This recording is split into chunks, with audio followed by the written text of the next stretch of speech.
Social media. I mean, it's everywhere, right? It's in our pockets, on our desks, pretty much constantly on our minds. But have you ever really stopped and asked yourself what it's truly doing to us and, what it's doing for us? And that really gets us to the big question we're going to dig into today.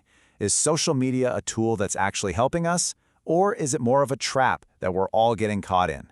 As you're about to see, the answer is, well, it's not so simple. So first up, let's just take a step back and look at the sheer scale of this. We're talking about a connected planet, and really how platforms like Instagram, X, and TikTok have completely reshaped our world. Honestly, calling it a force of nature isn't really an exaggeration.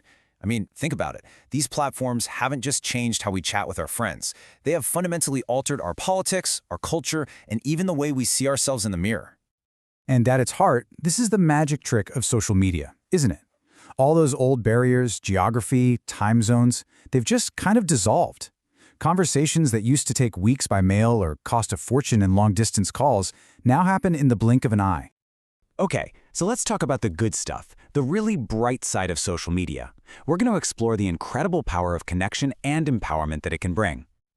And that's the key right there, when used for good. Because when its power is pointed in the right direction, it can be one of the most amazing tools humans have ever invented for bringing people together. It's truly remarkable.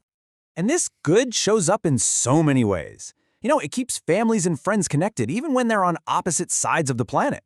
It gives small businesses a chance to find customers anywhere, totally leveling the playing field. It lets social movements organize with a speed that's just breathtaking. And it's even created this whole new creator economy where people can build entire careers just by sharing what they love with the world. This quote really just sums it all up, doesn't it?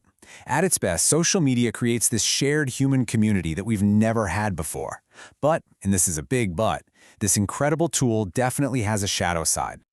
And wow, this slide really lays out the two-sided coin we're talking about. It's like a tale of two different feats. For every promise to unite and empower us, there's a real danger that it divides and drains us. For every community it builds, there's a huge risk of misinformation spreading like wildfire. And for every positive change it inspires, there's a potential harm to our mental health.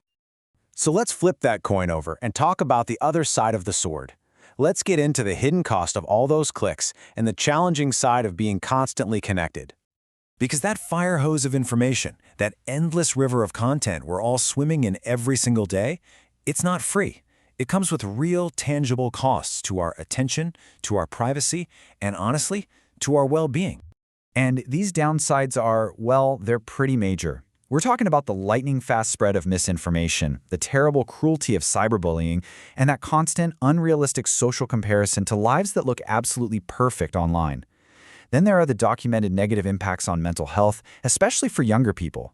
Not to mention serious privacy issues, and of course the addictive nature of the scroll itself. Let's just pause on that last one because it's so important to understand. This addictive scrolling, it's not some accident, it's a feature. These platforms are literally engineered to capture and hold onto your attention. They often trigger the same reward centers in your brain as a slot machine. It's all designed to keep you engaged, even when it's not good for you. So what do we do about all this? Well, let's talk about how we can start wielding this double-edged sword a little better, how we can find some balance in this digital world. You know what? The first step is just to see it for what it is. The reality is that it isn't all good and it isn't all bad. It's a massively powerful, complicated tool that is both a blessing and a challenge, very often at the exact same time. And this right here is the main takeaway. Look, this isn't about telling you to delete all your accounts and go live in a cabin in the woods. It's about treating social media like you would any other powerful tool. It requires us to be mindful, to be balanced, and maybe most importantly, just to be aware of how we're using it and how it's making us feel. So really, finding that balance kind of comes down to two simple things. First, just staying aware.